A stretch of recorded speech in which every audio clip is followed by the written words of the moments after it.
Culturally Responsive Teaching in the Brain by Zaretta Hammond, Chapter 8.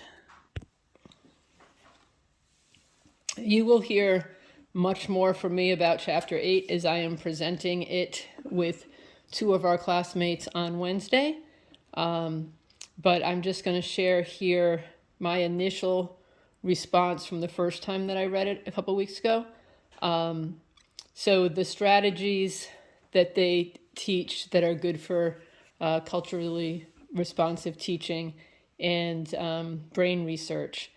Again, it fortunately reaffirms that I am doing and have done some strategies that are good for culturally responsive teaching, and also that some of them that I was doing, I need to bring back because I've stopped doing them. And that's usually because I feel like from pressures from administrators and time on learning and stuff like that.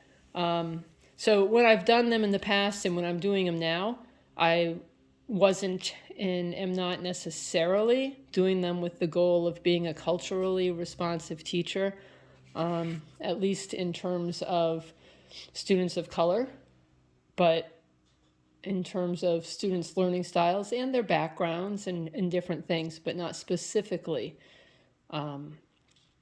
ethnic and race and things like that. But I think, again, my response to this chapter is that good teaching is good teaching. You know, when I was in special ed and was making, what I did is curriculum is really how I did the accommodations. And when you do good curriculum and good pedagogy, at least for students with mild differences and quote unquote disabilities, you don't need to do the accommodations because they happen naturally. And you find so often that strategies and accommodations that you make for students in special ed are the same ones that you make for gifted students. And the people in the middle, students in the middle, get left out. Good teaching is good teaching, and we need to use those strategies across the board and that pedagogy across the board. And then perhaps tweak it a little more to be culturally responsive, keeping in mind students from different ethnic and racial cultures. So the other thing is that culturally and linguistic diverse learners, I think what I've gotten from this is they learn the same as most of us do, but their culture is the one that was using effective brain-based brain research strategies before we knew through brain research that it was effective for all of us. So perhaps they were doing the best job with using these brain-based strategies before brain-based learning and brain research was even a thing. And then I have a question, or am I missing something? Am I oversimplifying and not getting the point in terms of focusing on students of color and things like that? And if anybody knows how I'm missing the point and what point I'm missing, please fill me in because I want to learn.